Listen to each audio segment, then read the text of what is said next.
I think that's you, Senator. The Secretary of Transportation, Mr. Sean Duffy, who will testify on the President's fiscal budget of 2026 request for the department.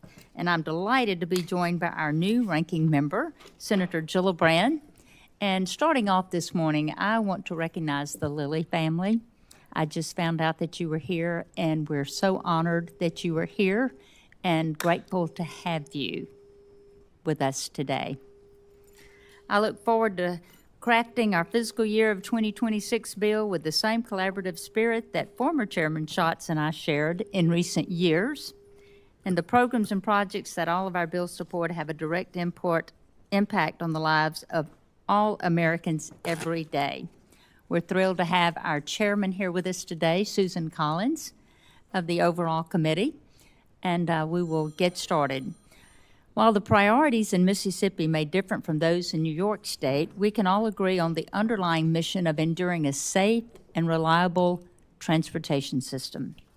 Last year, our subcommittee produced an appropriation bill that had strong bipartisan support and was passed nearly unanimously coming out of committee. That was a lot of hard work to get there.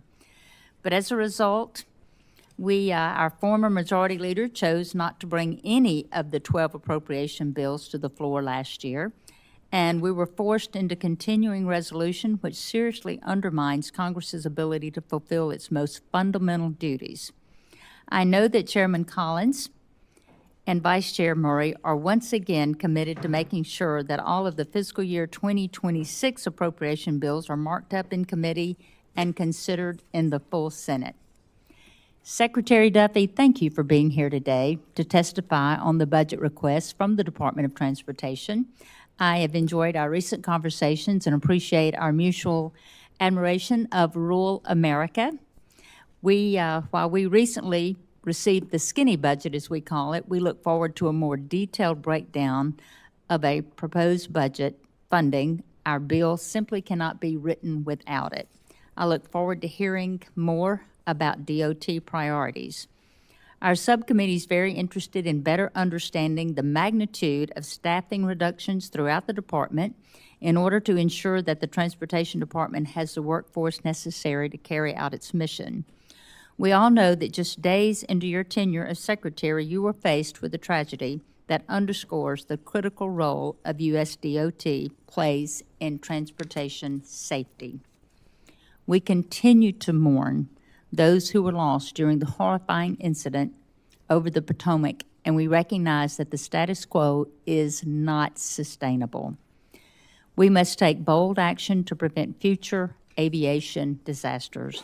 As I mentioned to you in our call together last week, I'm truly thankful to have you at the helm of the department during this critical period for aviation safety and transportation writ large. Your sincerity and determination in wanting to solve the problem of modernizing our nation's air traffic system is a welcome change, and I know you inherited a lot. You've got a tall drink of water in front of you. Getting this proposal right is critically important to the traveling public, so we look forward to receiving more details of your recently announced plan. I am very supportive of the additional funding requested for the FAA to hire more air traffic controllers to manage the increased traffic in our national airspace systems and to bring on more critical safety staff to help address the ongoing FAA aircraft certification reform and oversight efforts. While there's a lot to talk about the department's budget request, I was disappointed to see that the administration proposes drastic cuts to the Essential Air Service program. As we have discussed, the EAS program connects our nation's rural communities to the broader transportation network by facilitating safe air travel for customers traveling to and from smaller markets like in Greenville, Mississippi, Tupelo, and Hattiesburg, Mississippi. I know you understand the importance of this program from your time as a congressman when you had multiple EAS supported airports in your district. Drastically cutting this program will have a severe impact on rural communities and regions that rely on having access to the broader transportation network. Additionally, new businesses rarely locate in areas without dependable commercial air service, so supporting these rural airports is vital for future economic development. I'm very pleased to see the significant investment this administration is proposing in rail safety, nearly doubling the funding for the Consolidated Rail Safety and Infrastructure Grant Program. In contrast, the last administration proposed slashing funding for this program by more than 50%. I have also been encouraged by your strong statements of support in our nation's shipbuilding industry and for improving the pipeline of qualified merchant mariners. Our bill encompasses the U.S. Merchant Marine Academy in Kings Point, New York, which you recently visited, as well as 6 state maritime academies. These institutions are absolutely essential for facilitating commerce and strengthening our national security by educating, training the next generation of American mariners. The administration's support for the maritime industry is further demonstrated by the funding proposed for the Port Infrastructure Development Program, otherwise known as PIDP. The request recommends $550 million in PIDP, a roughly $430 million increase above the current spending level. It's also worth noting that the previous administration sought just $80 million for PIDP in its FY25 budget request. In addition, the increased funding requested for the Assistance to Small Shipyards grants totaling $105 million is another strong signal of support for American shipbuilding, which is important to Senator Collins and myself for sure.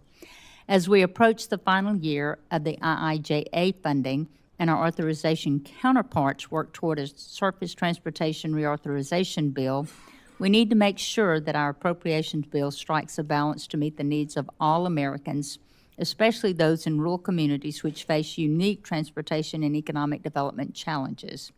To conclude, I believe that our funding decisions should be guided by fiscal responsibility and with the taxpayers in mind. Secretary Duffy, I look forward to hearing from you and working together for the American people to ensure that we have the safest, most reliable transportation network in the entire world. Now I turn to Senator Gillibrand for her opening statements. Thank you, Chair Hyde-Smith. I'm honored to be serving alongside you as the THUD Subcommittee. I first want to acknowledge the family that is here. No one understands the need to improve air traffic safety and aviation safety than Tim and Sherry Lilly. We mourn with you at the tragic loss of your son, Sam. I've met with many families who have lost loved ones to air crashes, particularly the Colgan Air flight that crashed in Buffalo. But I can tell you from experience, the most effective advocates for reform and change are parents such as you who have lost such a dear loved one. So your presence alone is extremely meaningful, and we're very grateful that you're here. Thank you. The subcommittee has a very long-standing reputation as being one of the most bipartisan subcommittees, so I'm very excited to be part of it.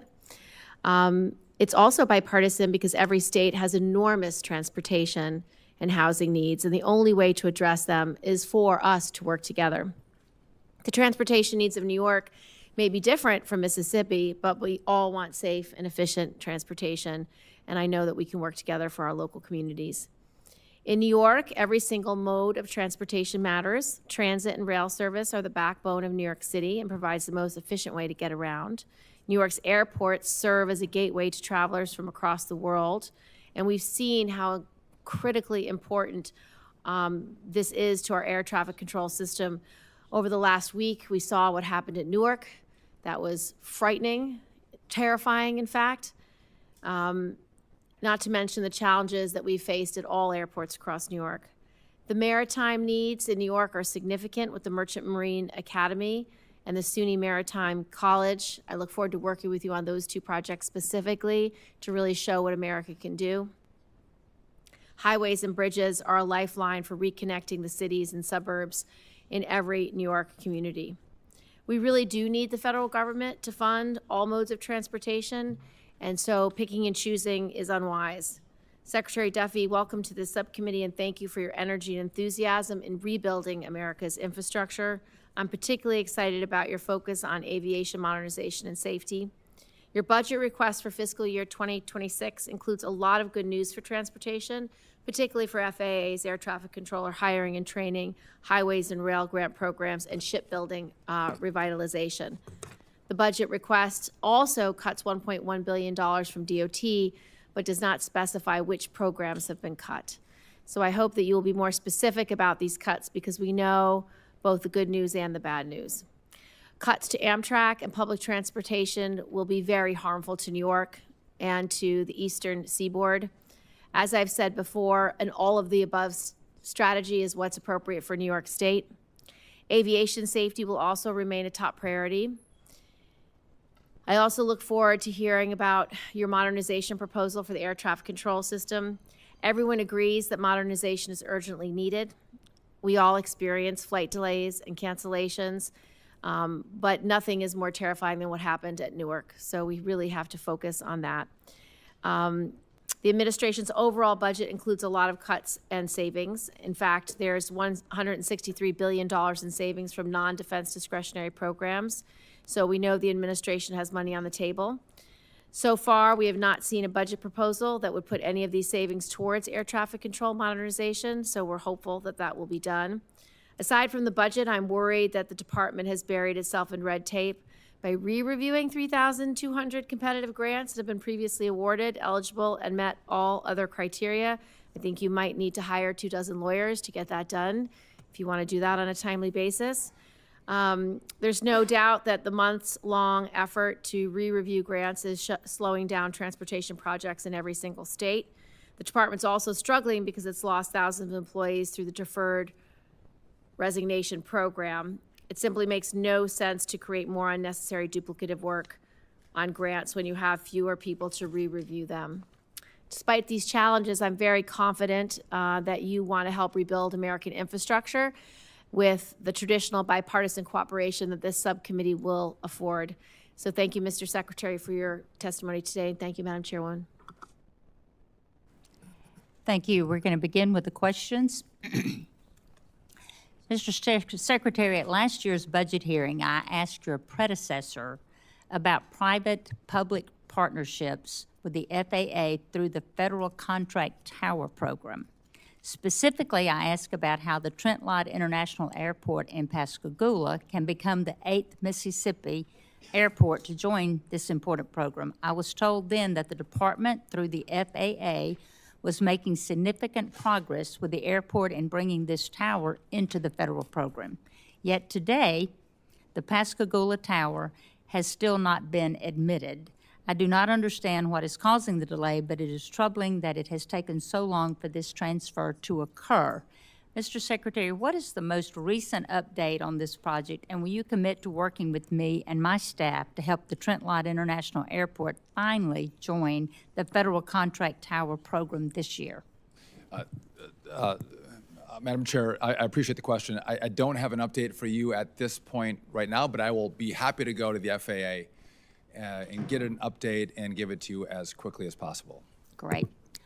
All right, I am going to pause my questions. I think we have everyone that we need here, and we will go with your opening statement. Oh, thank you. Chair Hyde-Smith, Ranking Member Gillibrand, Chair Collins, members of the subcommittee, thank you for having me today. I appreciate it. It's good to elevate from the House and come over here to see you all in the Senate. It's great to be here.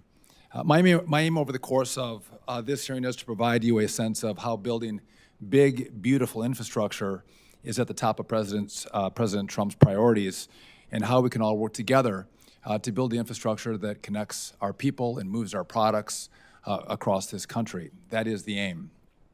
Our department has already saved taxpayers more than $9.5 billion in the president's first 100-plus days in office. Those savings include money pulled from projects tied to social justice, to climate requirements. There's been some boondoggle projects and inefficiencies at the department that we focused on to garner these savings. Now, a lot of you have reached out to me and have concerns about grants. I get a lot of calls from you and your staff. Just to note, we've inherited an unprecedented backlog of 3,200 awarded projects without signed grant agreements. Many of these projects date back to 2022. The last administration, I would argue, were unorganized and they were unfocused as projects around the country were stalled by inaction and by inefficiencies. No one is more frustrated with the inefficiencies of the process more so than I am. Currently, get this, there are 10 to 14 different systems at DOT to track the grants at DOT. There's not one system, there's 10 to 14. So I'm looking to streamline that process so we have one process to track grants. I would like to put a dashboard out so all of you and your constituents can actually look in real time and see where grants are at and how they're moving through the process. I think that kind of transparency is critical for this body, but also for the American people and your constituents who look to see where they're at in the grant-making process. I want to give you some radical transparency if we can make this system work. It's under development right now.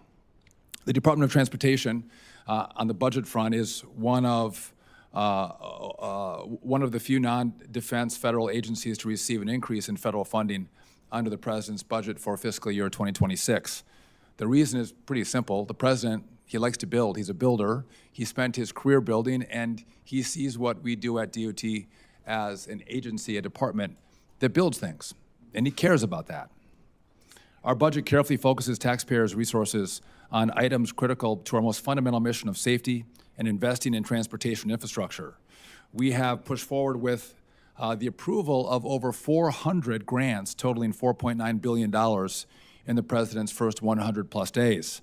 In total, the President's budget request of $26.7 billion in new discretionary funding for fiscal year 2026 is a $1.5 billion increase from fiscal year 2025, or simply put, a 5.8% increase.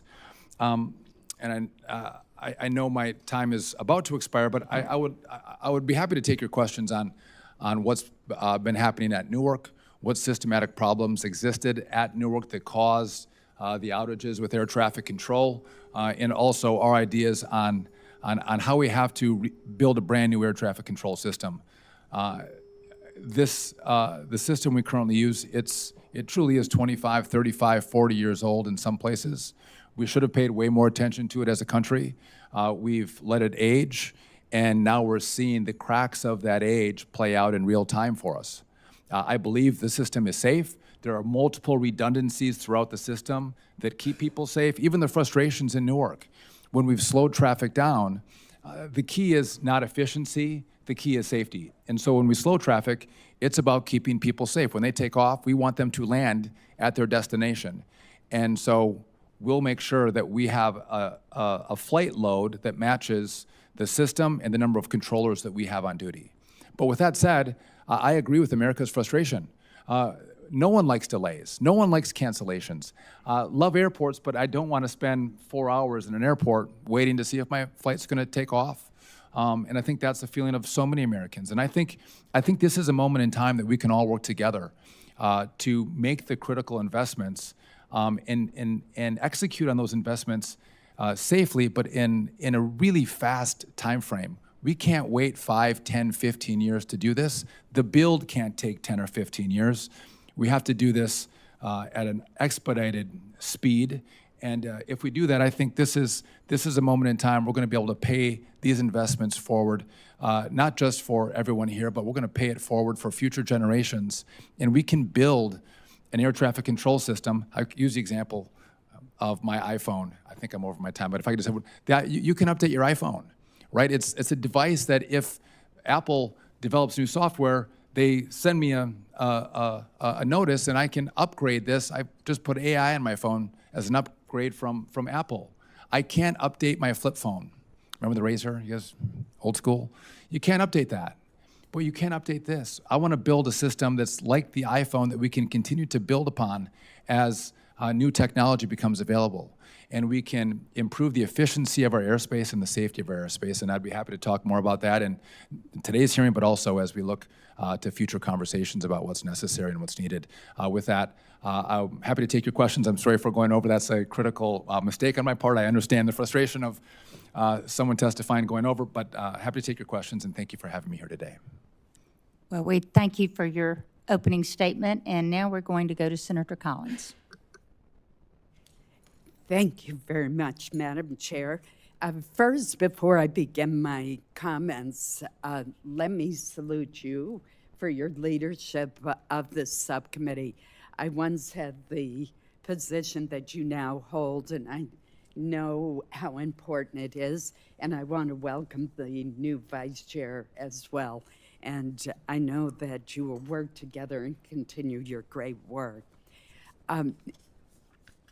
Mr. Secretary, I want to begin by thanking you for recognizing so swiftly the need for a replacement and modernization of our air traffic control system. And the presence of the Lilies here today reminds us all of what is at stake. So thank you for being here as well. For years, this committee has put money into modernizing the air traffic control system, and we just never have seen real results. A radar would be fixed here or there, but what we really need to do is completely modernize the entire system, and I know that that is your goal. That's going to cost significant money, but it is an investment that we must make. We are facing a crisis. When I learned from you that we were still using copper rather than fiber, it is stunning. So my question to you is, will you work with the committee on the concept of having emergency funding that would cover the entire cost of this much-needed replacement? I appreciate the question, Senator, and I'm grateful for the conversations you've had with me on this topic. Yeah, I'm happy to work with this committee and the whole body. I think one of the mistakes of the past is we did do piecemeal funding without a big vision, and sometimes we were trying to deploy high-tech ideas where the system that we were operating off of was not ready for those high-tech ideas. And so what I'm going to ask and I don't know what vehicle you want to use, I don't know what the approach will be from this body, but I would like this body to give the DOT and the FAA the money up front, advanced appropriations. And with that, I will be happy myself or the FAA come back, I think, on a quarterly basis and give you updates on the progress, good, bad, and ugly. Are we hitting our timelines? Are we behind? Are we on budget? I think America and the body, if you buy into this idea, deserve that. I also think we're going to have to think about, can we get permitting reform? This can be slowed down by the permitting process, but if we're laying fiber, we're not building, 4-lane highways, we're not building skyscrapers. It's a pretty streamlined approach, but if we're going to build fast, which is necessary, I do think we'll need permitting reform as well from this body, and I think I'm committed to working with all of you on however you can envision us doing this together. I would welcome the opportunity. Thank you, Senator. Thank you. I also want to echo the chair's concerns about the administration's budget cuts for the Essential Air Service Program. This program is a lifeline to rural communities, not only in Maine, but across America. In Maine, we have 5 airports that would not have commercial air service, but for the Essential Air Service Program. They include Augusta, Waterville, Hancock County, Bar Harbor, Rockland, and Presque Isle, Maine. Just last weekend, I participated in a groundbreaking for a new terminal at the Presque Isle Airport. So this is really important for economic development, for getting to medical treatment, for tourism. It's so important to rural America to have this program. How would you plan to support air service to rural communities who rely on this program absent a sufficiently funded EAS program? I anticipated I was going to get a number of questions from virtually everyone on this panel about this program. I understand your concern. I am going to work on trying to bring efficiencies to the program, bring costs down on the program. As I dig into that, I'd be happy to partner and communicate with all of you on the committee as we go through that process. Again, I do understand how meaningful essential air service is for so many communities across the country, and I need to do some work in the coming weeks. And as I do that, I'd be happy to have a conversation with you about how we're seeing it and how we think we can do more with less.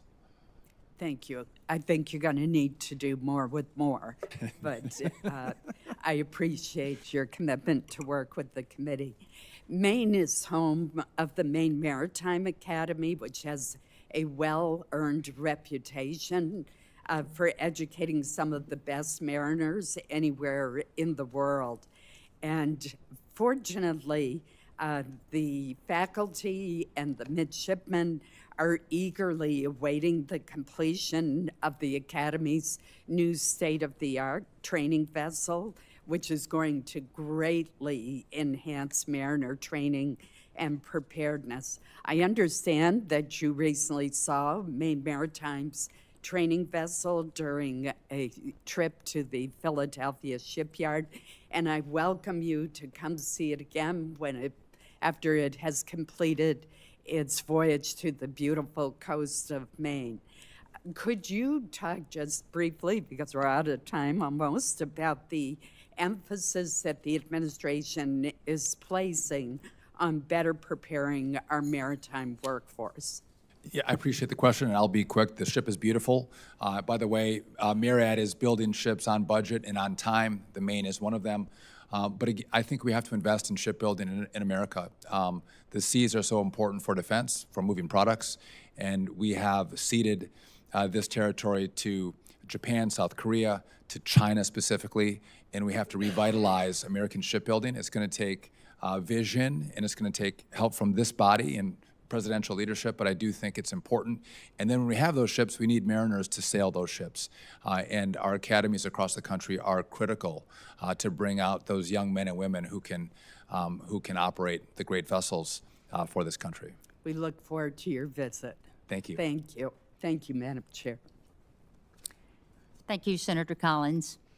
And Mr. Secretary, as someone who represents dozens of airports in my state, and we all frequently fly every week so we can get to DC and back, we're all very troubled by the mishaps and challenges within our nation's air traffic control systems.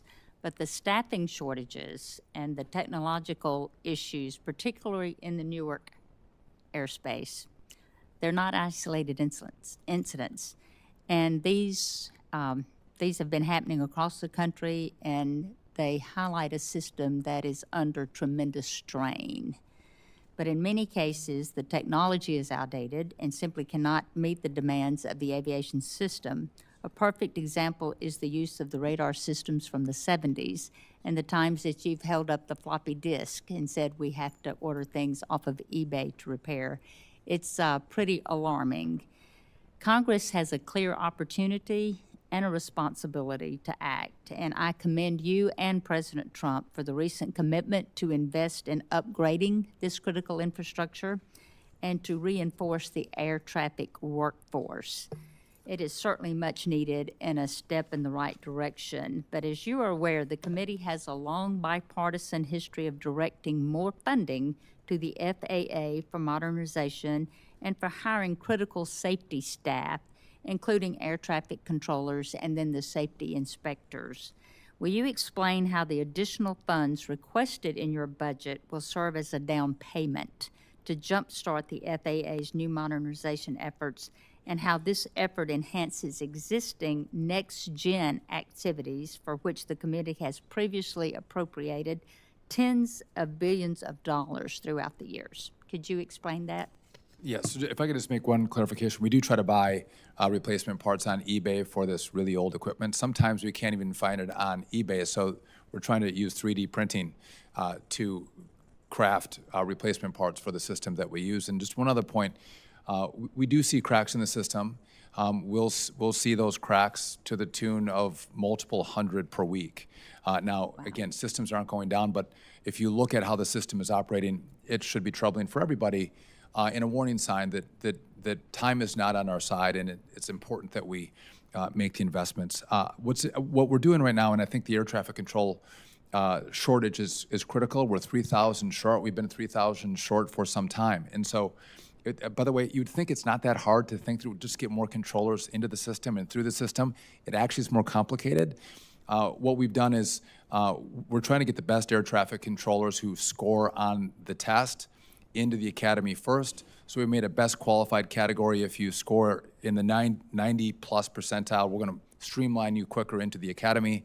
If you're 80 to 90, you take a different path. That's important. The medical part of this was really challenging. It was taking way too long, months.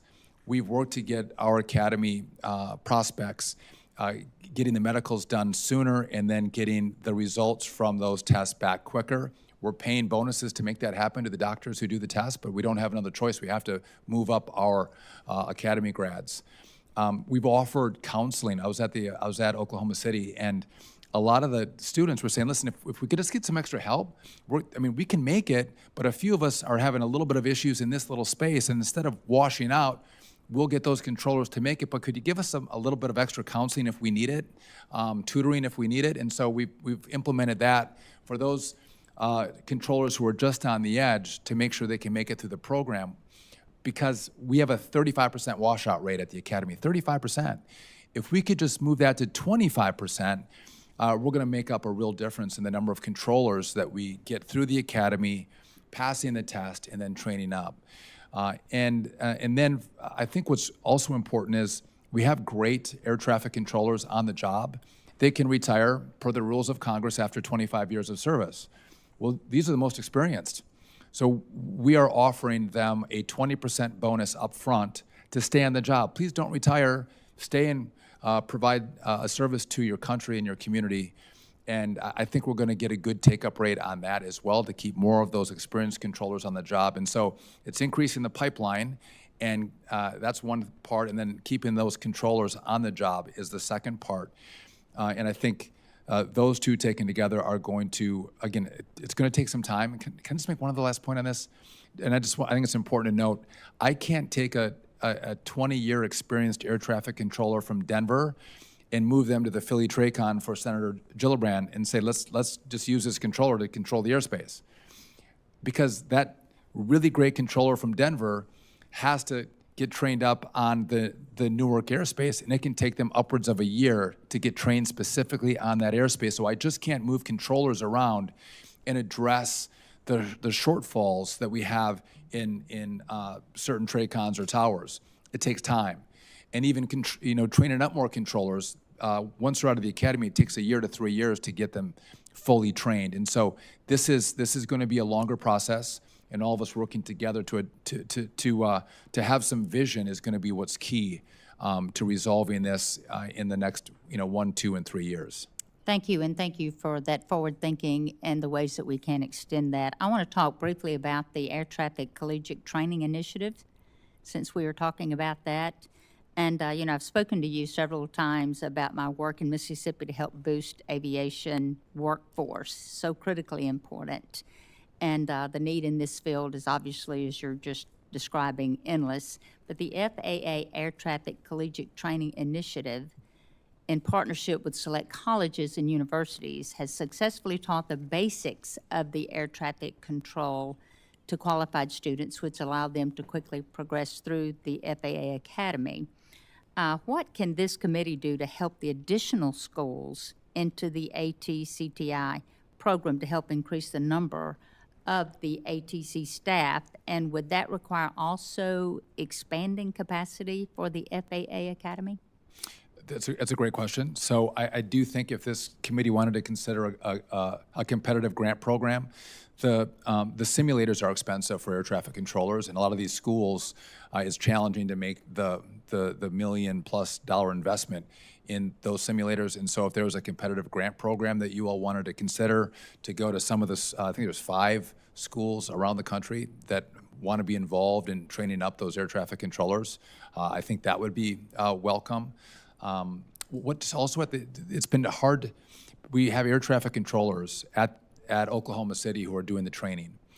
And the former air traffic controllers were teaching all of the classes. What we've done is some of the classes, you don't need an air traffic controller. You know, if we're doing some math classes, we can take just a professor to teach the math class. I don't need an air traffic controller. So we're going to bring in professors to teach classes that professors can teach. And that means we have more air traffic controllers to teach air traffic control classes, which means we can expand the capacity of Oklahoma City, getting more young people in and through the academy. And so, again, because we were it's the chicken or the egg, but we weren't getting enough air traffic controllers to come in and teach at the academy. This is allowing us to use the ones that we have to stretch them further. And again, that means I think we can, next year we're at 2,000 right now. I think we can get to 2,300 in the next fiscal year. Kids, I mean, through the academy. Through the academy. Thank you. And briefly, because I'm way over my time, would you speak to the importance of supporting our small shipyards, especially in the wake of decreases in the dedicated funding in recent years? 100%. Again, I think this is an all of America approach to shipbuilding. Larger, smaller yards have to be supported. And again, I think it's going to take all shipyards and all of government if we're going to be successful in ramping up American shipbuilding. Well, the funding, the administration's proposal to fund these grants at $105 million is a demonstration, certainly, that you're directing the support there, and we certainly appreciate that. I am going to ask Senator Gillibrand to state her questions. Thank you, Madam Chairwoman. Mr. Secretary, the Department of Defense is required to consult with the Department of Transportation prior to deploying counter-UAS systems. You and I have talked about this. I've partnered with Senator Cotton on the Counter Act to update DoD's counter-UAS authorities and ensure that all bases in particular are covered. Our bill will lead to an increase in the volume of requests to the Department of Transportation for real-time execution and pre-coordination of counter-UAS packages. Unfortunately, DOT has lost numerous staff who focus on the Spectrum Engineering Office. Will you commit to increasing staffing for the Spectrum Engineering Office so the DOT is not holding up DoD's counter-UAS missions? And if not, what's your plan? So I think we can be more efficient. I think we can do more with less. But we are mission driven. And so if I see staffing shortages that will prohibit us from meeting the mission, and too many people have taken a deferred retirement program, I'm going to no doubt hire more people in. Mm-hmm. So just so you understand the legislation, what Senator Cotton and I are trying to do is give authority to the Department of Defense for the four corners of any military site to be able to take them down immediately so that we can actually assess who they are, why are they hovering, because the incursions over Langley, you should brief yourself, you should get a classified briefing, highly concerning. Second, we then want to be able to track and trace that drone when they leave the base so that we know who's launching them, from what field, who owns the field, from what ship, who owns the ship. That's where we need your coordination. But it has to be instantaneously, like within the 30-minute window, or we will lose that opportunity to arguably take down or get information about an adversary. So first, I appreciate your work on this. This gets to be very complicated, but this is incredibly important. Yep. If we just look at what's happening in Ukraine and Russia, what's happening with drones is probably a wave of the future. I do think we have to think through how do we allow the commercial side of drone use to expand, and how do we still protect critical infrastructure with no-fly zones, restricting airspace. And the department the FAA has been working on that now to think through how we do both of those missions as part of the equities of FAA. Thank you. I want to ask you also about the U.S. Merchant Marine Academy. We've talked briefly about this. What is your plan to modernize it? Are you prepared to ask for the funding that you need? And are you committed to making sure our Merchant Marine Academy is on par with any other service academy in the United States? Listen, I appreciate the question. This is in Kings Point, New York. It's a beautiful place with rotting infrastructure.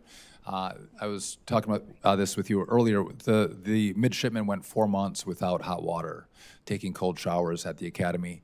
They eat off paper plates because their dishwasher was broken. They have mold in their dorms.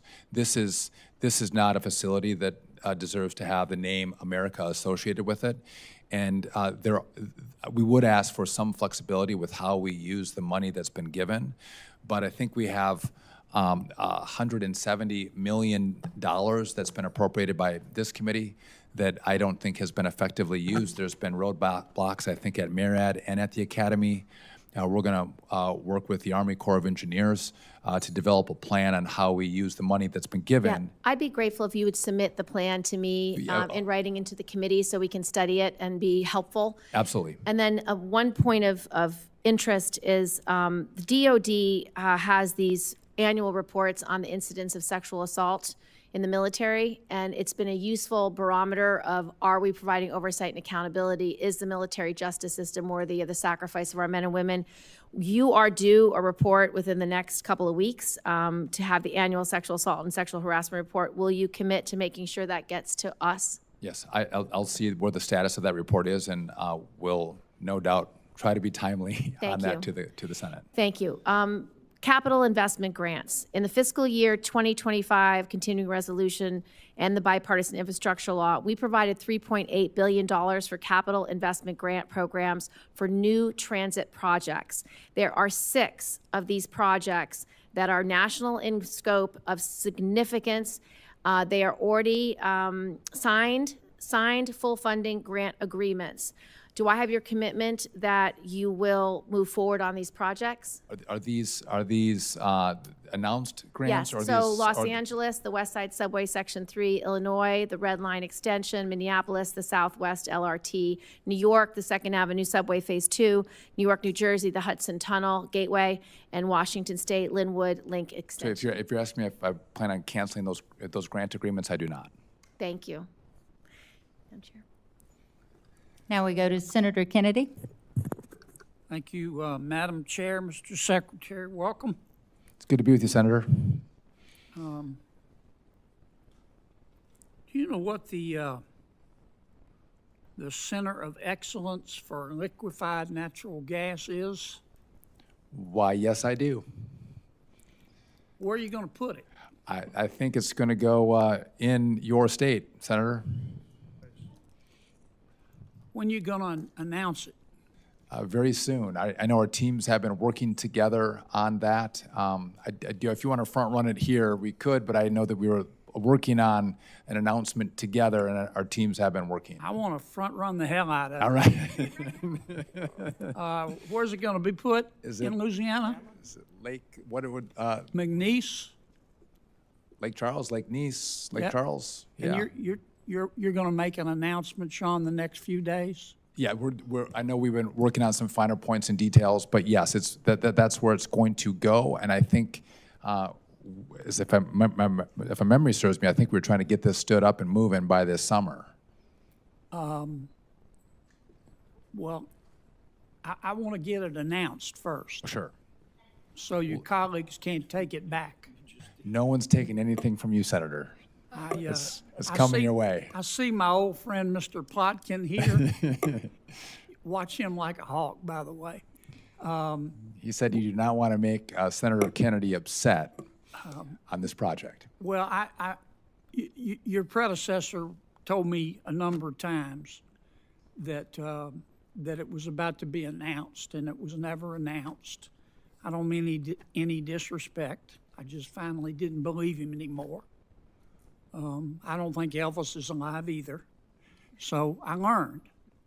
But if you could go ahead and announce it, it would, it sure would. I'll buy you a soda and a nice hat. I would appreciate that. Okay. When you got to the department and became secretary, did you fire a bunch of air traffic control? I did not, Senator. Did Mr. Musk do that? He did not. Where'd all this stuff come from? So there were about 350 probationary employees at the FAA that were let go, and we're trying to stream. By the way, there's 46,000 people that work at the FAA, so this was a minuscule percentage. But even air traffic controllers who were probationary employees were excluded.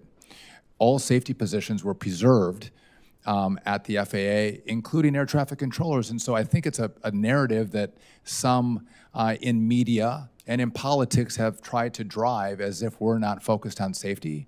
But I have been crystal clear, and I think I've said this until my face is blue, though it's not today, but it could be because we did not actually fire any air traffic controllers, Senator. We've been hiring air traffic controllers as quickly as we can. All right. And so I don't know how many times I have to say it. Let's say it one more time. Yes. When you became secretary, look me in the eye, did you fire any air traffic controllers? I did not. Okay. And I did hire air traffic controllers. Did Mr. Musk? So by the way, Mr. Musk doesn't fire or hire anybody at the department. I do, and so no, he didn't fire anybody, including air traffic controllers. Okay. When you probably don't have to, but when most people go through TSA, they take your picture.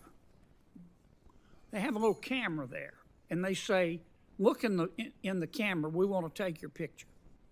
Now, underneath it is this little bitty sign that you can barely see, and I think it's written in Sanskrit, that says, "This is optional. I won't let them take my picture." I won't either, Senator. And they promised us that they destroy the data. Okay. Once again, I don't believe that Elvis is alive either.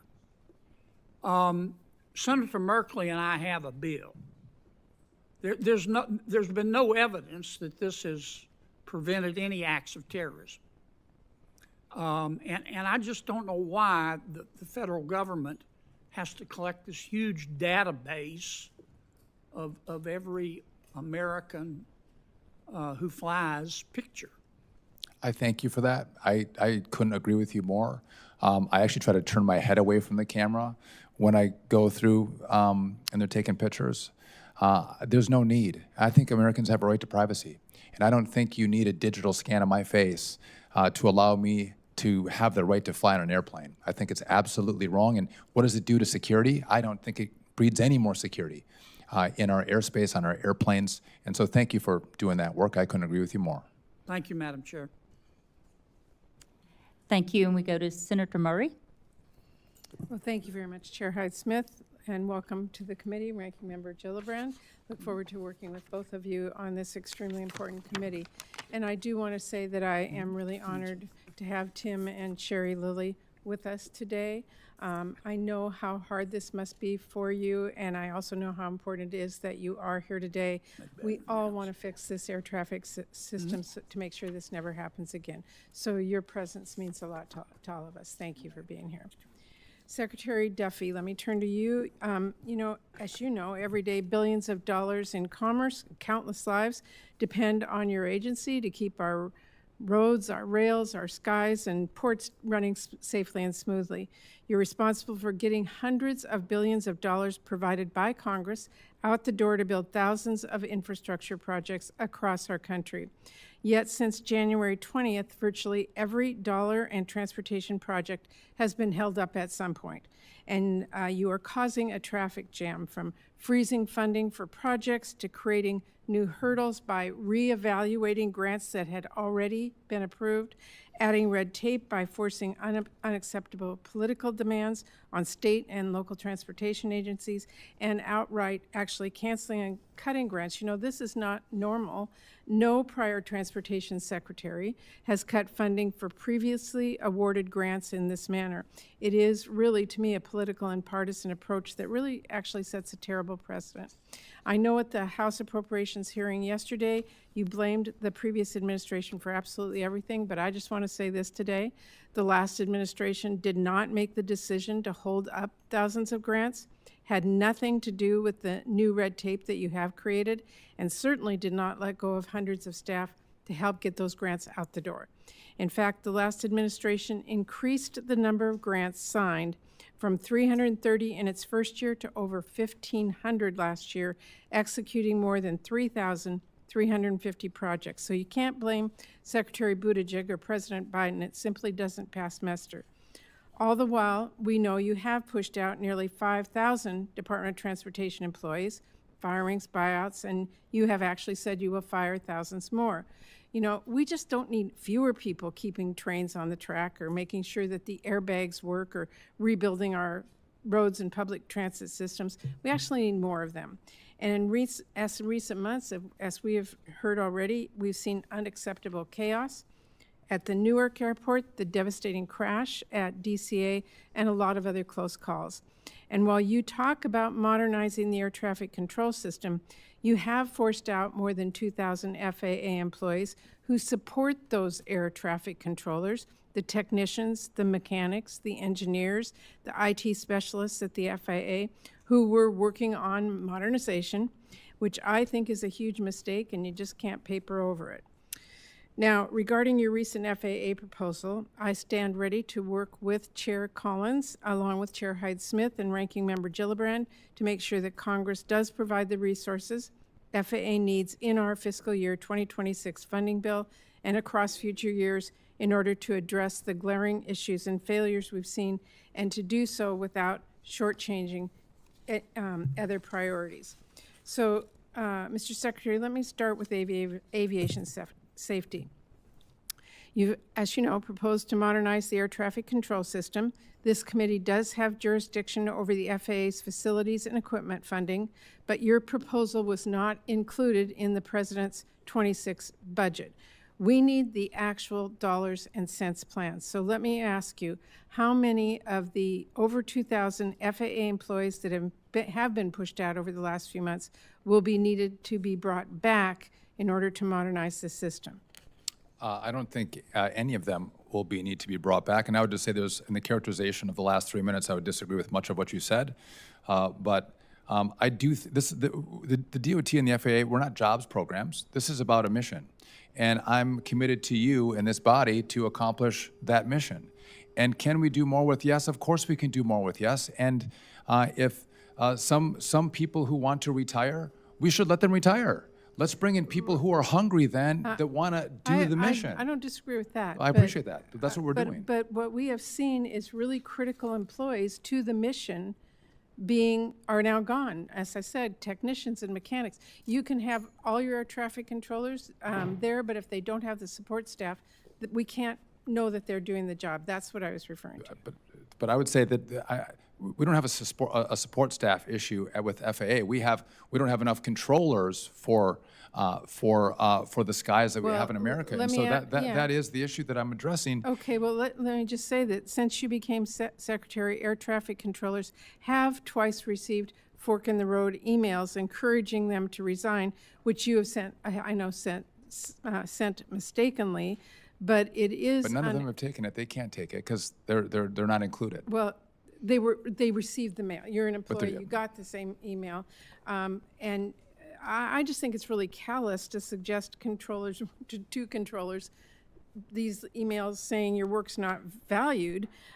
So do you know who sent those emails to our air traffic controllers? You can talk about the system that we have to send emails out. I think it's antiquated, old, and I just asked who. I don't know. No, I don't know how they would have gotten those emails. You don't know who sent them. Nobody's been fired for sending those. That they would have had the wrong email for an air traffic controller versus someone else in the FAA. No, I'm not going to fire someone over that.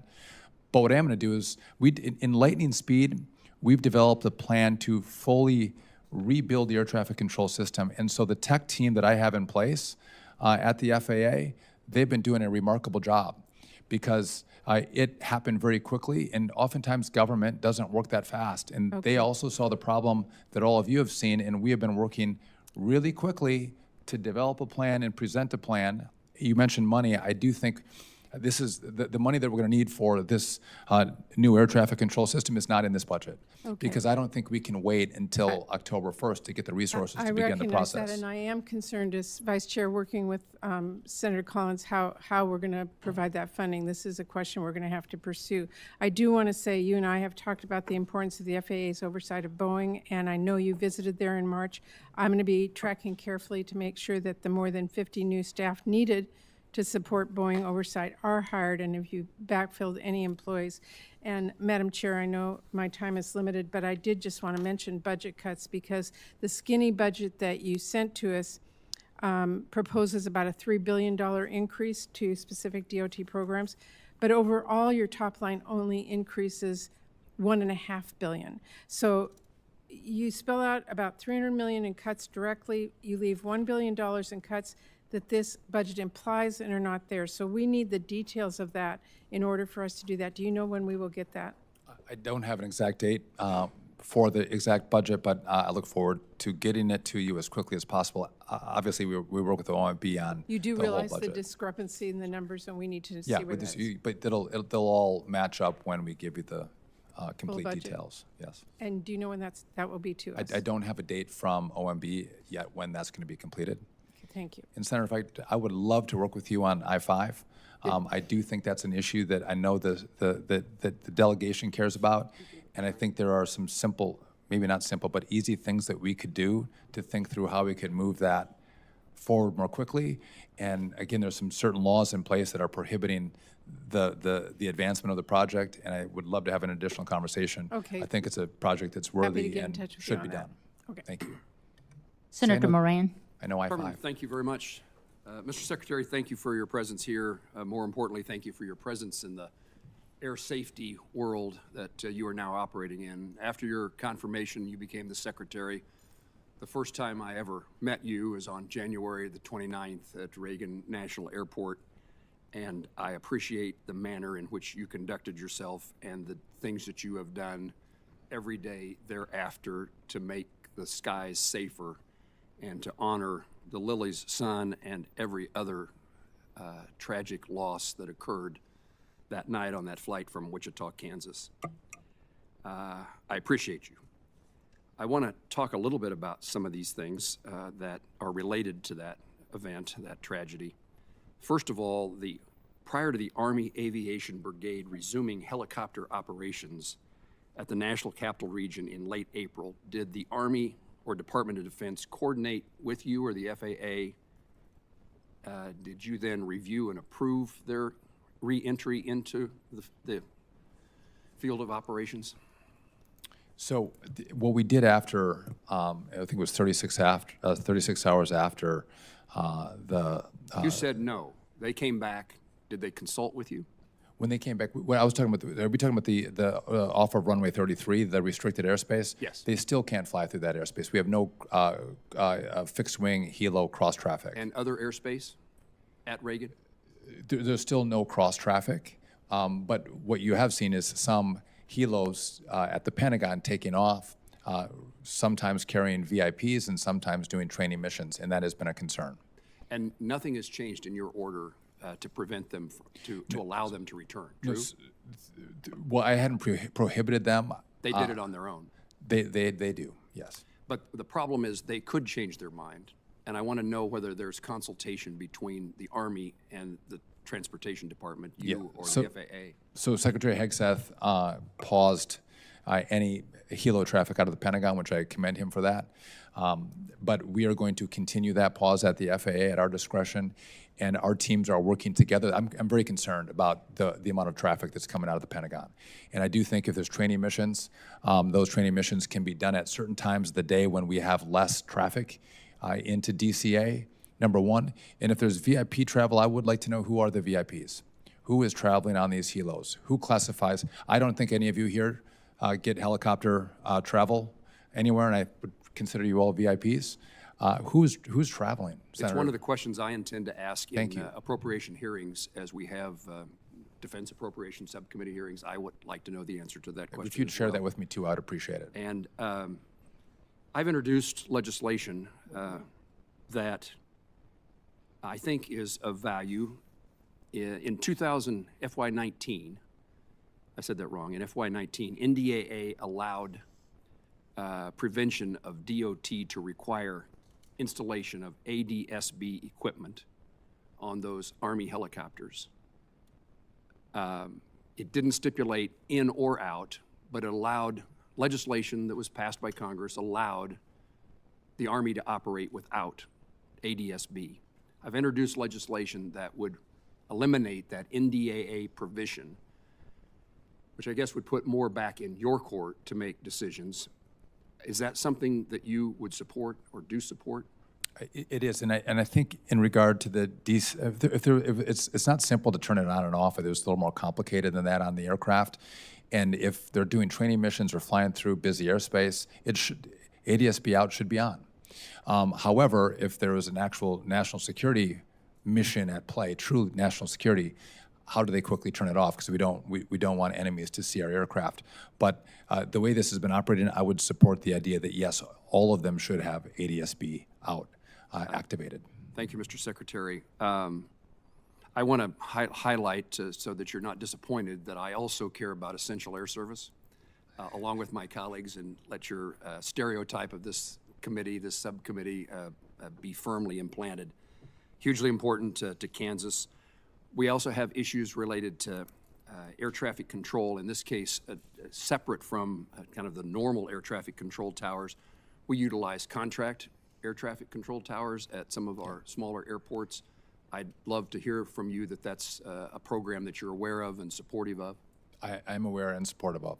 Thank you. And then I want to highlight the importance of CRISI grants. Your department has significant opportunities to increase railroad and traffic highway safety. And finally, in regard to tariffs, 1979 agreement on trade civil aircraft has been a great benefit to this country. We have trade surpluses in the aviation and aerospace world. We certainly export more than we import. And we are hoping that you will be a voice in discussions within the administration, within the cabinet, about the value of allowing this trade agreement since 1979 to work its course and let it continue to do the good things that we have been able to accomplish with an integrated supply chain that makes America #1 and allows Wichita, Kansas to be the air capital of the world. If I support the president's efforts to actually bring more manufacturing and more fair trade to this country, to our people. I've also brought up the 79 agreement. I think on net it's an $80 billion export benefit to the U.S. Aviation. So the point is well made, and I've communicated that to the powers that be in the administration. Mr. Secretary, thank you for using your position for good. Thank you. Thank you, Madam Chairman.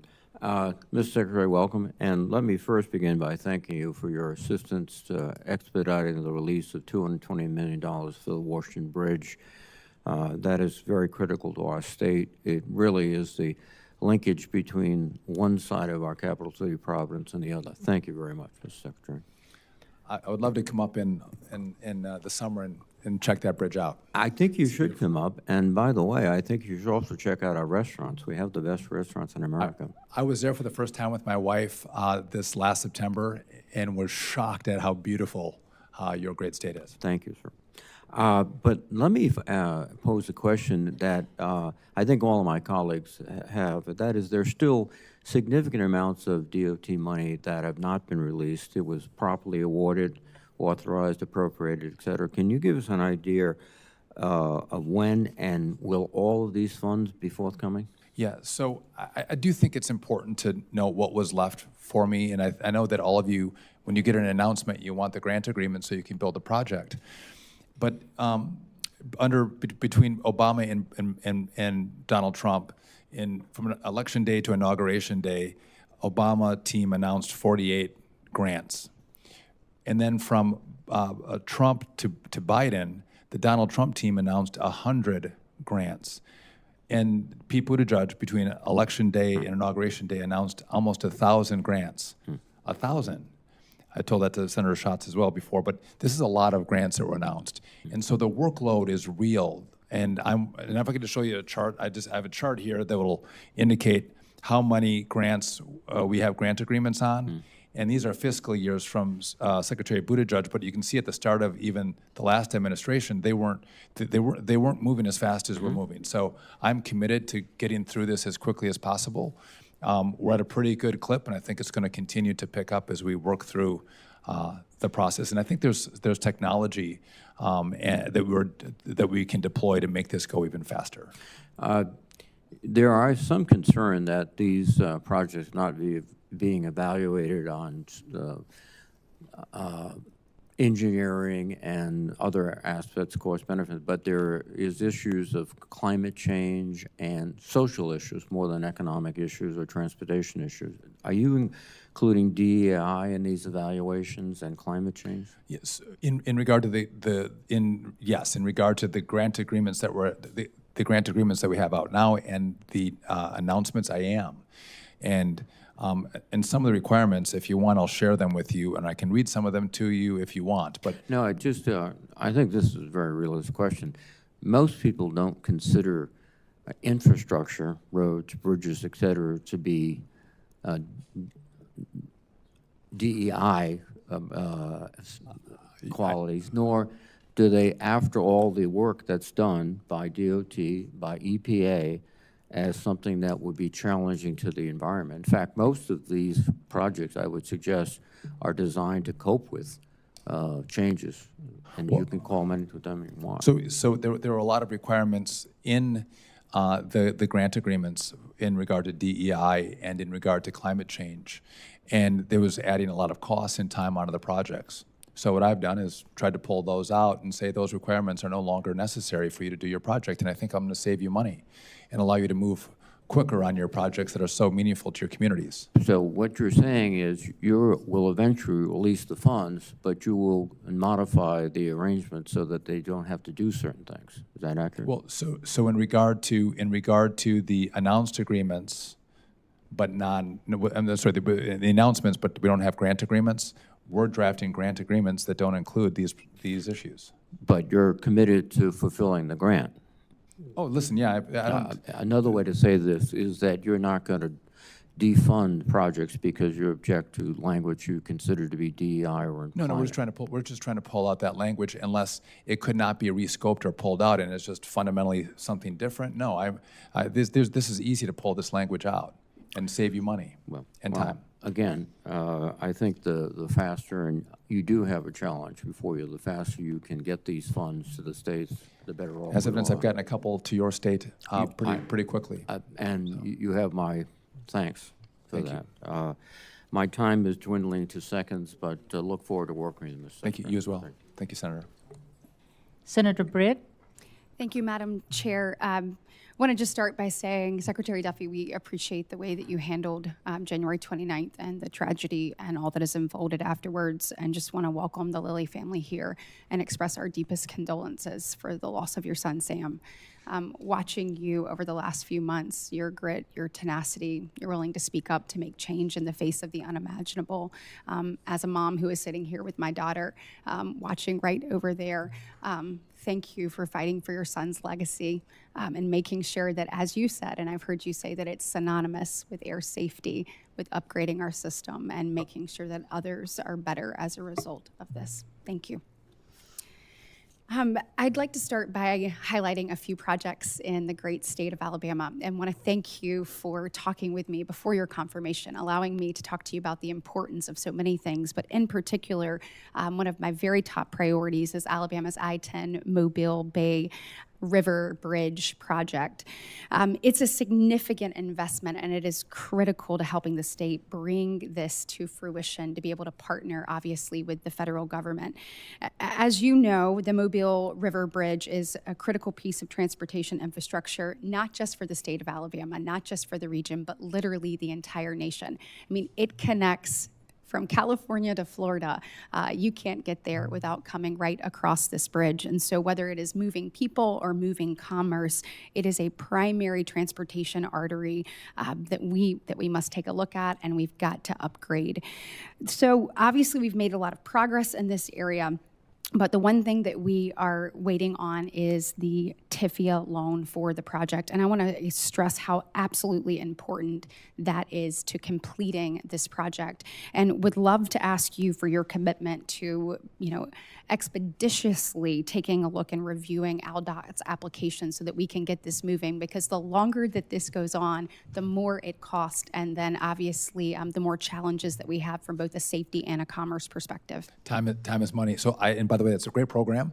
I'll look and see what the status is, what the status is, and I'll get back to you as quickly as possible. And when you'll commit to taking a look at it and looking Yes. at the overarching impact and the need for it in order to carry this to fruition. 100%. I'd say these are the kind of projects that also the president cares about. The big, beautiful roads and bridges that connect Absolutely. our country and move products, the important infrastructure. Absolutely.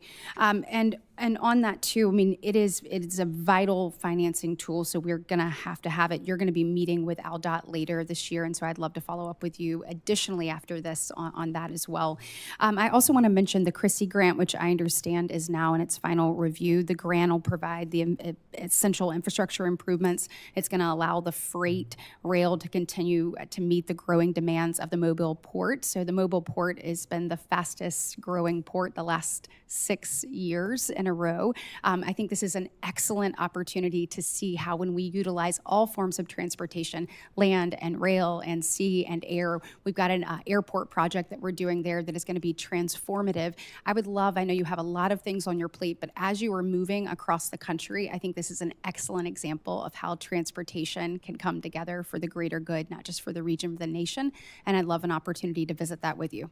I would welcome that. Excellent. And on when we're talking about big, beautiful transportation projects that you mentioned, President Trump has made it a priority. He has said publicly that he wants to see I-65 widened. He wants to see it to be a 4-lane road there on each side. He said he was committed to making that happen.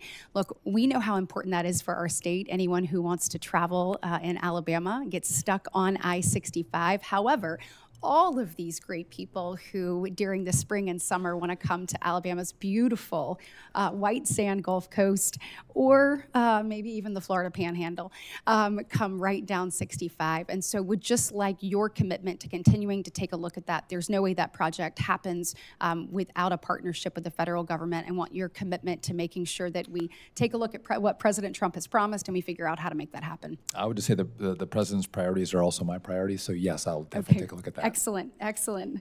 We are glad to hear it. I want to associate myself with the comments from almost all of the members here when it comes to rural transportation services. The essential air services is critical for a state like Alabama. We have 55 out of 67 our counties are rural in nature. Making sure that they're connected and vibrant and have the ability to move across places is important. I mean, Alabama is home to many small airports, and they truly play a vital role in those areas being able to continue to grow and thrive. And so in the broader context of FAA modernization, how are you going to ensure that these rural areas are included in the efforts that you have, and how do they continue to have access to both safe and reliable air transportation? So I also had a district that was very rural in northern Wisconsin. I understand rural America. We're a little colder than you are in Alabama. Just a little up bit. north. But We're going to have a good football game, by the way, coming this yes, we fall. will. But I want to work through that. I completely understand everyone's questions on essential air service. I knew you were all going to ask me questions about essential air service, and I get it. If you give me some space to work through what I think we can do, I will partner with all of you, and we're going to figure out a pathway forward. Well, thank you for your service. My time is up, but I also want to say thank you for putting family first. Your example with your family, obviously having my daughter here, though, just shows that that's the most important thing as we serve this nation and try to leave it better for the next generation. So thank you. Thank you for your example, Senator. Senator Coons. Thank you, Chair Hyde-Smith and Ranking Member Gillibrand, and thank you, Secretary Duffy, for appearing before us today. I do hope we will get your actual full budget soon and have the chance to review that with you. And when we do get it, I hope we will see sustained investment in Amtrak.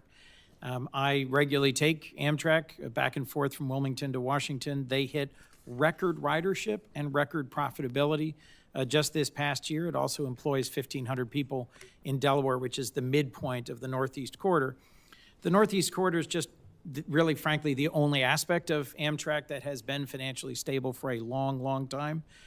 So if the NEC experiences cuts or some attempt at privatization or a sharp change in direction, the impact will really harm the mostly heartland states and rural part of Amtrak's national network. Elon Musk has called for privatizing Amtrak. It's made steady positive progress in recent years. I'd be interested in whether you'd commit to us to maintaining strong investments in Amtrak when we finally receive your full budget. So, listen, I take Amtrak as well. I ride the Northeast Corridor. I will tell you this, do I think we could do better? Yes. Could we be better? Yes, I think we Yes. could be better. It's faster than driving through the traffic. When you're going up north, I've experienced that more recently. Again, I would love us to think through together, how can we make this better? How can we make it faster? I mean, the rest of the world has high-speed rail. Why can't we think through a different way to do it? So I'm committed to the idea that we want to be able to move people along the Northeast Corridor. We don't have enough room for people to all take cars, so let's figure out a better way to do it. So yeah, I'm committed to the idea that we're gonna have great rail transportation. We have Amtrak now. Could there be ways that we could allow for other competition with Amtrak on the rails? Possibly. But this is in your control. So I'm not trying to kill it. I'm trying to go, how can we make it better? Thank you. These are complex questions. Very complex. Consultation with this committee will help sustain our national rail network. Shipbuilding is an area where I suspect we have strong agreement. I recently visited Philly's Hanwha Shipyard, as did you. Senator McCormick and I have talked regularly about this. My community is just 20 to 30 minutes from that shipyard, and we'd like to contribute. Some of the folks who will work at the expanded Hanwha Shipyard, I am the ranking appropriator on defense, and I think the shot in the arm that MARAD has given to the shipyard by purchasing 5 DOT ships has been critically vital. Just if you would briefly speak to DOT's plans to invest in and reinvigorate our nation's shipyards. This is one that is right on the edge of being able to come into the family of naval shipyards. Yeah, so I love the president's vision. I couldn't share it. I think most people would agree that the vision of building ships again in America is important. Working through the components of how we fund it, how we are able to give a shot in the arm to the industry, because it's going to need support. And thinking through how we do that is what's happening right now. I think all of us working together is going to be what's necessary to revitalize these ports. But again, you look around the country and you see how we used to be a powerhouse, and they've just, many of them have been mothballed. Again, it's going to be a bipartisan effort for all of us. This is one that's back in production thanks to DOT, and I know Senator Collins has expressed a very strong interest in it. A number of members have maritime academies in their home states and would like to see this shipyard also become productive. I look forward to working with you on that. You as well. In the last 2 minutes, if I could, just a theme across a number of questions. You've frozen 3,000 federal grants for review and have released several hundred. Just to compare, there was a bipartisan effort at infrastructure investment under the last administration, and that produced a lot of new programs, more than 40 new programs, more than $300 billion in funding. The DOT under the previous administration signed grant agreements for more than 3,300 projects. And under the first Trump administration, because there wasn't a bipartisan commitment to dramatic increases in infrastructure, just 900. So to say that they hadn't managed to execute enough agreements, and that's why you've got such a backlog, Biden's DOT increased its pace of grant agreement execution from 330 in its first year to 1,500 its last year. There's a reason that there was a dramatic increase in the volume of grant agreements. It's because we came together in a bipartisan way to significantly increase our infrastructure investment. To me, the grants that are being reviewed that were appropriated and authorized by Congress ought to be moving more quickly than they are, and I hope you will speed up that process going forward. So just I haven't frozen anything. So if you have a grant agreement, that money is flowing. That has not been stopped. And what we've done is asked to repurpose some of the requirements inside of those grant agreements. We're not going to enforce the climate or the social justice, but if you have a grant agreement and you have a project that's moving, the money is going on those projects. They haven't been stopped. They haven't been frozen. And even on the announced projects that don't have grant agreements, we're moving. Again, quickly, I'll show you that I've got a month-by-month chart. I'll share it with you if you want, and you can look at how we've done compared to what the last administration. And you're not going to say we're wildly slower. We're actually doing pretty well, and I think it's going to speed up as well. So we're not trying to hold anything up. We're not trying to slow down or freeze, but I am trying to pull out some things I think are going to cost you and your projects more money. And if we can build quicker, and we can build with smarter requirements, I think that we have more money then to build more of your projects, which everyone wants more projects. I'd welcome a quick call about that outcome, which, as you describe it, is something I would embrace and support. I'd like to see the projects move forward. Obviously, in my state, I think literally every senator has said the same about this. And I'll send over the month-by-month analysis to your office. And forgive me, Tim and Sherry Lilly, we are sorry for your loss, and we are sorry for the ways in which air safety and tragic air accidents have impacted so many families, principally yours. And we appreciate not just your presence here, but what it means that you continue to advocate for FAA reform. Thank you, Mr. Secretary, and thank you both. Senator Hoeven. Yeah, I'd like to extend my condolences to the Lilly family as well, and all the families that have lost people in these accidents, and why it's so important that we take action to prevent that every way we can. Mr. Secretary, thank you for being here today. And you mentioned this natural gas project in Louisiana, and that it hasn't been officially announced yet. And Kennedy's gone now. So I'm wondering, is there any chance we could move that to North Dakota maybe? Yeah, I don't think so. We have a lot of energy up there, and I know energy. your staff's going to want to consider that carefully. so. I think that cake is baked. Yeah, okay. It's- Well, it Senator hadn't been Kennedy announced, gets so it. I just Right. checked. He's watching right now, though, yeah, I think. Yeah, I'm He's- sure he is. Thanks for being here. Air traffic controllers, we're down about 3,500 less than what we want. You talked about that, but really, we need to do more, not just at the academy, but outside the academy. And as you know, we have the largest flight training school at the University of North Dakota in the country, and do a lot of air traffic control training there as well. And the key is to train to the test, not to train to the academy, and that helps the academy from being a bottleneck. And so the Air Traffic Control Workforce Development Act that I've put forward with Gene Shaheen, as well as Senator Moran and Senator Duckworth, allows schools that you certify, that FAA certifies, to train to the test to help you reduce that backlog and get these air traffic controllers trained. Are you supportive of that legislation? I'm supportive of expanding our capacity to get more young people trained up as air traffic controllers, getting them, through training and being able to pass the test. And by the way, my brother-in-law went to UND and went to flight school and thoroughly enjoyed it. You guys have a great facility. And again, I think there's 5 in the country. I might be getting that number wrong. I do think there's an opportunity for you all to do competitive grants because it's expensive. And we don't have a ton of kids coming through, so the economics might be more challenging for the schools. If there's a competitive grant to get really great equipment in some of these other places would be probably helpful. Well, and we include that, and you mentioned it, you referenced it, but also for equipment in the tower that lets these air traffic controllers train on the job. That would enable you to move them around more too, because you'd have some of that training equipment, as well as retention bonuses and recruitment bonuses. So it's all designed to help you get air traffic controllers faster. We're going to do something in reconciliation, as you're aware, to kickstart at a very significant level the equipment. This will help you with the actual air traffic controllers. I would welcome the help. Yeah, thanks, Secretary. And then speaking of the University of North Dakota, we also have up there, it was the first unmanned aviation, UAS, test site in the country, in part because I helped write that legislation, but mostly because we have such a tremendous school up there. And then at the Grand Forks Air Force Base, we have the Grand Sky Technology Park. FAA has agreed to provide us with the unfiltered raw data feed, which we need to develop drone and counter-drone traffic in the NAS. Are you aware of that? And we still have some final details as far as the handoff, even though it's been formally agreed to. But this is going to enable us to continue all the work we're doing with drones, but also really develop counter-drone technology. So Senator Gillibrand talked about some of the legislative authorities. This is what actually enables you to detect and take down drones in the NAS.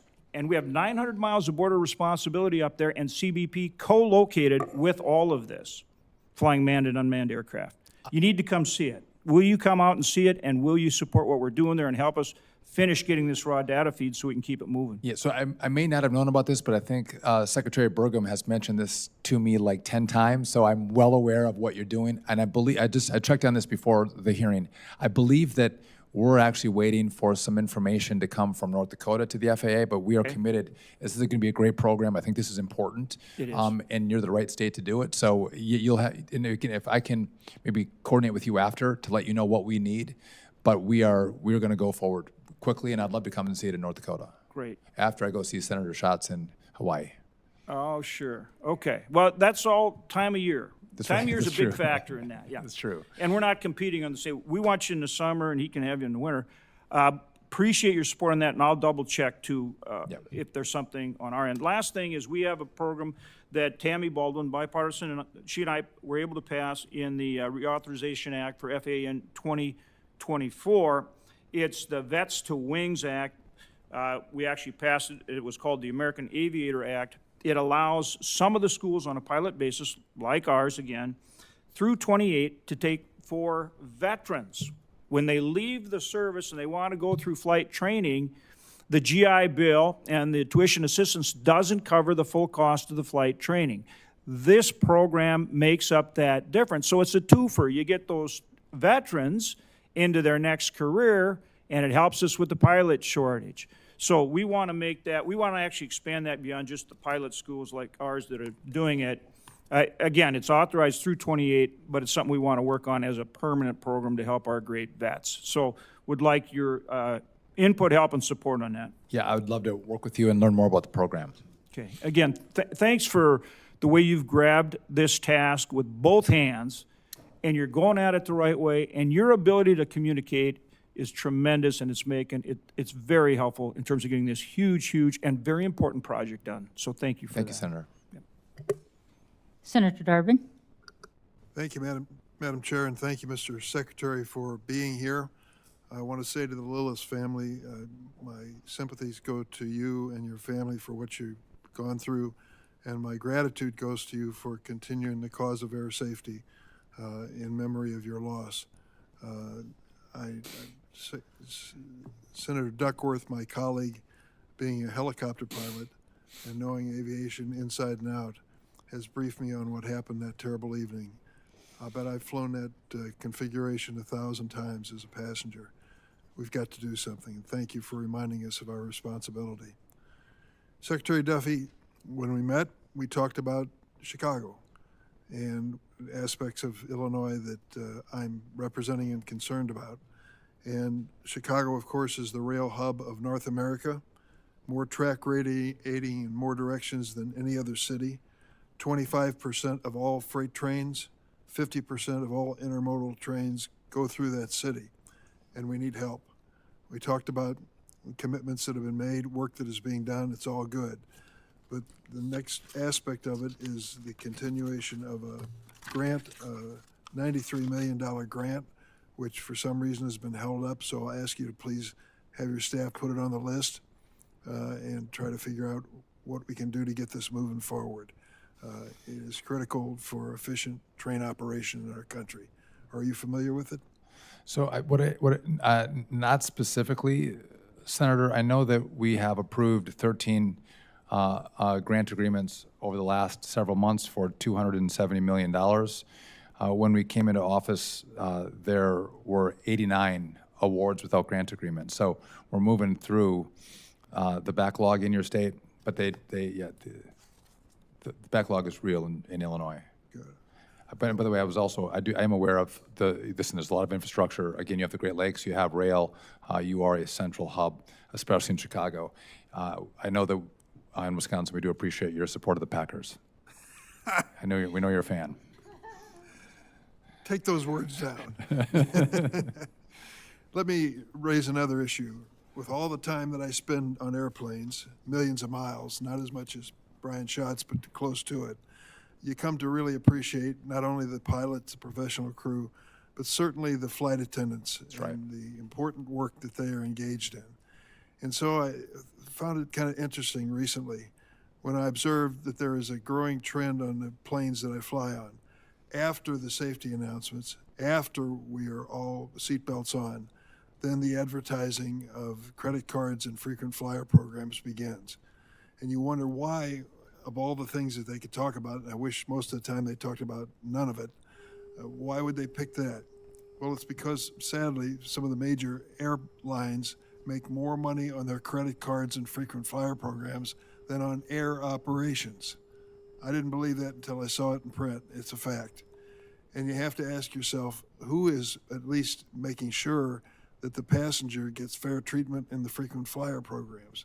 I've introduced legislation to do that, so we could work together, I hope, and make certain that there's honesty in terms of dealing with these frequent flyer miles. They mean an awful lot to many people.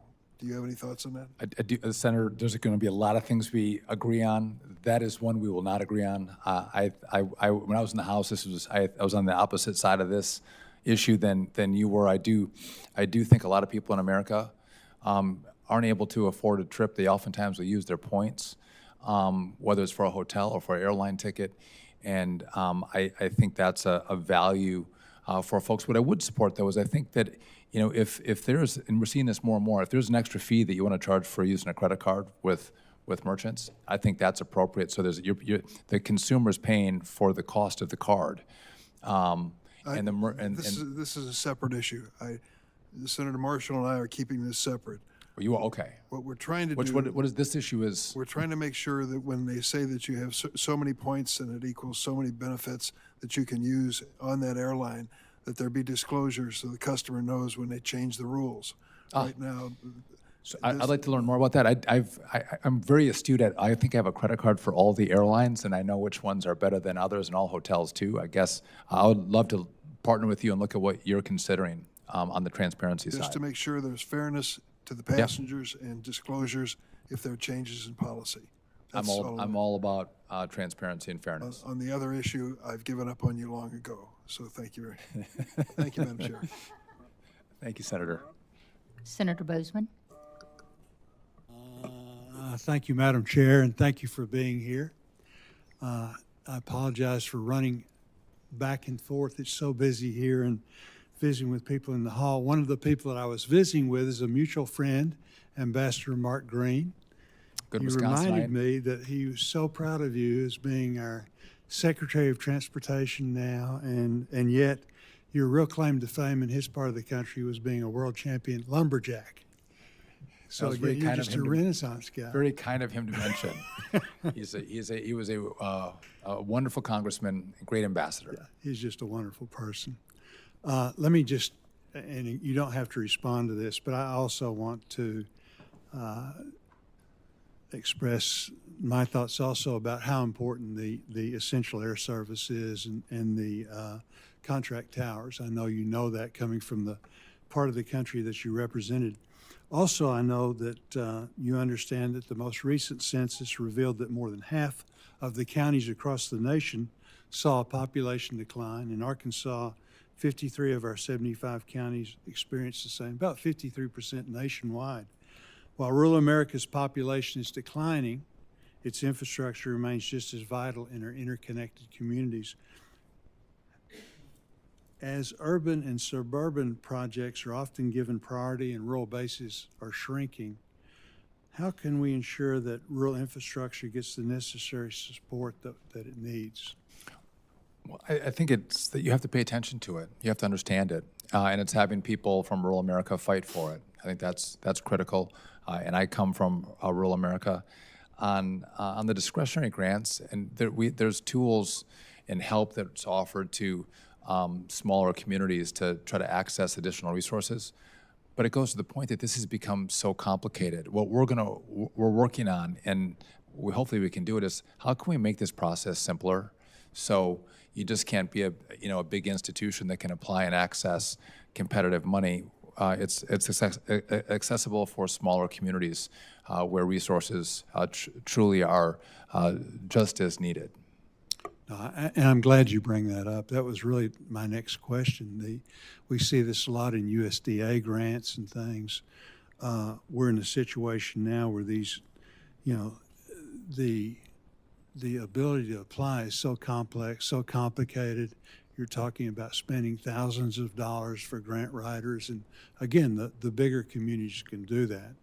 That's simply something that we've got to concentrate on and across government, particularly I think with transportation, USDA, those kind of grants because it does make it very, very difficult for our smaller communities, really for anybody, in order to access those grants. And, Right. and that's not a cost driver, that's a cost saver.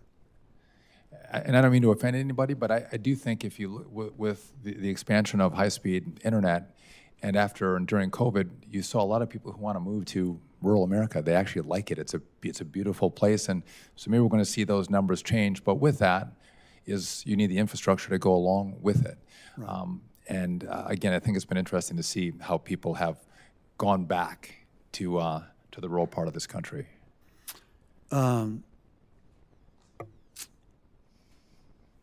There's been a lot of bipartisan support in Congress to modernize how we plan, build, and maintain infrastructure with emerging technologies, from advanced digital construction management systems to automated inspection tools like drones, remote sensing. These innovations can help address workforce shortages, improve project delivery times, and enhance safety across our transportation network. How do you envision the department accelerating the adoption of digital technologies across all modes of transportation? I think that we are sometimes we're thought of as hard hats and light reflecting vests. I think we're in the most innovative space in government. Whether it is autonomous vehicles and drones and these eVTOLs, also with the technology that can be deployed in construction. So I am in favor of exploring all options that can reduce our costs, increase safety. And so if you have ideas on things that I should be looking at, I'm happy to do that. But I do think we are at the cusp of a technological revolution in regard to the way that people move and the way that our products move in this country, which is, again, I mean, we have to get it right. You can't go too fast with some of this stuff, but you can't go too slow either. And so getting the right pace on the rules and regulations is going to be critical for the department over the course of the next 3.5 years. Very good. Thank you. Appreciate you. Thank you. Senator Schatz. Thank you, Secretary. Thank you, Chair and Vice Chair, and to the Lilly family. Thank you for your presence, and I'm sorry for your loss. I want to follow up on the 3,200 or so grants frozen. I understand that if the award has been made and the money has been obligated, that you're not freezing those dollars. You are pausing for review. I'm trying to get the terminology right. Post-announcement, pre-obligation to kind of pull out those things that you consider to be extraneous to transportation. Am I characterizing that about right? There's no freeze, but yes, we're Pausing talking for review. Yeah. Okay. I'm not pausing with this. So to kind of just Sure. So what I'm doing is as I'm crafting the grant agreement, some of the language that was required in the NOFO, it's easy. We just don't put it in the grant agreement. So it's not a pause. It's not a freeze. It's just we've taken the language out for the grant agreement. Sure. Good news, bad news, right? You're characterizing this as easy, not terribly controversial. It's a new administration. You are within your rights to modify grant criteria, certainly before the money is obligated. I understand all that.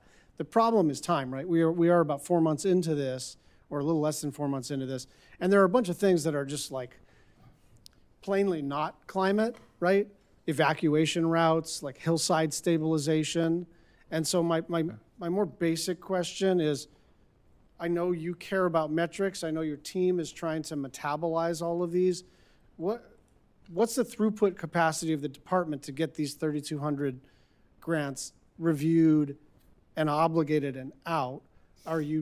Is it 300 a month? 300 a week? Do you think you're going to be done by June? What's the time frame? Because it's a little bit of a black box. This is information. This hearing is useful because it gives us some reassurance that, they're not actually stopped. But I think it's fair for our state departments of transportation to kind of know it's going to be June before it's done. It's going to be next week. It could be later this year. Can you give us a sense for timing? So I appreciate the question, and I think that's a really good question. So that I've told you we've done over 400. At this pace, which I'm proud of the pace that we have done thus far, it is not fast enough. If again, this is going to take us multiple years at this pace to get it done. So that is unacceptable.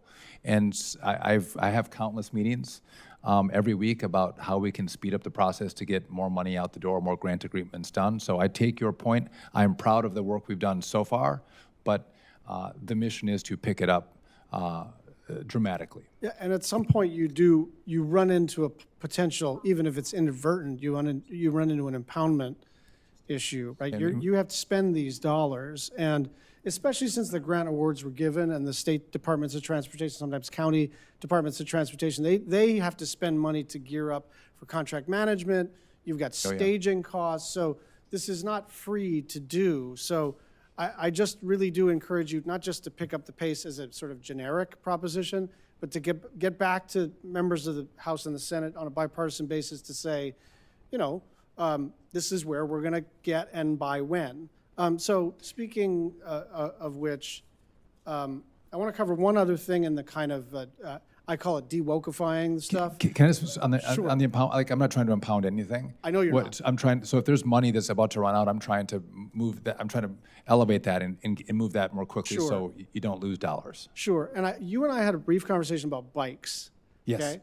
And then the department issued additional guidance on bike infrastructure. And this is like I don't even ride a bike particularly often. My concern about if there was some of the requirements in the last administration was, are you adding, bike lanes and walking paths to, your construction project? Like, that's what they wanted to see. And if there's some places across this country where we don't need bike lanes, why are we adding bike lanes onto what should be, just roadways? No one wants to ride a bike. Right. Yeah. But hold on. Go ahead. Because I am out of time, and there's a vote and some other members who want to talk. But the problem here, right, is everybody understands how this was done, which is you have so many thousands of contracts. People controlled F for certain words, and so some bike projects are just bike projects. Some projects are adding criteria to a rail or pedestrian or car project to say, and also there's this new requirement. But it's such a blunt instrument that you're blocking stuff that I think you and I, on a common sense basis, would say, yes, we should do it. And I just want one more question, which I'll get out and take for the record. But again, on timeframes, and let's get some specificity. You got to do a bunch of things to upgrade the air traffic control system, including and especially the telecommunications upgrades. If you could give us both some fidelity on costs, what you anticipate asking the Congress for, and also specifically the time frame for resolving the Newark issues, whether that's weeks or months or whatever. I just think the traveling public needs to know exactly what that's going to be. Thank you. If you want to call, I'd be happy to talk more about bikes. I don't think we're that far away on bike and bike usage. I don't think we are. I just think in the execution of some of these procedures that we're talking past each other. Very well. Thank you. Senator Van Hollen. Thank you, Madam Chair. Mr. Secretary, welcome. And let me start by thanking you for reaching out to Governor Moore in Maryland early in your tenure to discuss Maryland infrastructure priorities, and especially your commitment to making sure that we rebuild the Key Bridge. I just want to thank you. I had a great conversation with the governor and his team. Yeah. They came to DOT, which was very nice of them. Yeah, it's a big project, and we are glad to have your support. Now let me turn to an area of disagreement. On Monday, Maryland joined 19 other states to sue you in your capacity as Secretary of Transportation at DOT for what they describe as illegally withholding or threatening to withhold critical transportation funds to try to require those states to enforce federal immigration law. Mr. Secretary, I don't want to get into the merits of this right now. I think that I think the states will prevail. I think that's an inappropriate use of your effort to leverage transportation funds. But my question is this: does that decision, that conditionality, apply to previously awarded multi-year grants? In other words, there are grants that have been awarded that take place, they spend out over a period of time. So my question is, are you intending to retroactively apply that condition? No. Okay, thank you. I just wanted to get that clarification. Let me now also thank the Lilly family for all your efforts to make sure we prevent future tragedies, like the one that took the life of your son. And I do want to talk about the situation at DCA, because I know that, just yesterday in the Commerce Committee, we heard testimony from folks at FAA that there had been over, I think, 15,000 concerning incidents at DCA since October 2021. And the response from the FAA official there was that they, quote, missed something, unquote. That's scary. That's very scary. And it's especially scary because we should have had that information, in my view, when the Congress considered the FAA reauthorization bill. And there were a number of us at the time, it was mostly the senators from this region, right? The 2 Virginia senators, myself, and then Senator Cardin, who were very concerned about adding additional airline routes. Slots, right? Slots, yeah. There were five pairs that were added. And I remember talking to then Secretary Buttigieg, who I think was probably in this room sitting right there, and he expressed concern as well about additional pressures that would be put on the already most congested airport in the country if we added those slots. This information was not available then, but there was lots of reason for concern. Those slots have since been added, I think early this year. Those additional slots were added to the most congested airport in the country. And I know you put safety first, right? So my question to you, Mr. Secretary, is will you work with us to re-examine that decision? Because the 4 of us voted against the entire FAA authorization at that time because of our concern about safety. And given all the information that's now available, I hope we will go back to see if that will aggravate an already very difficult problem. I think it would be appropriate for this body to have a conversation about what is appropriate and what is the capacity that DCA can handle. I think you all should discuss that, no doubt. By the way, there was 1,500.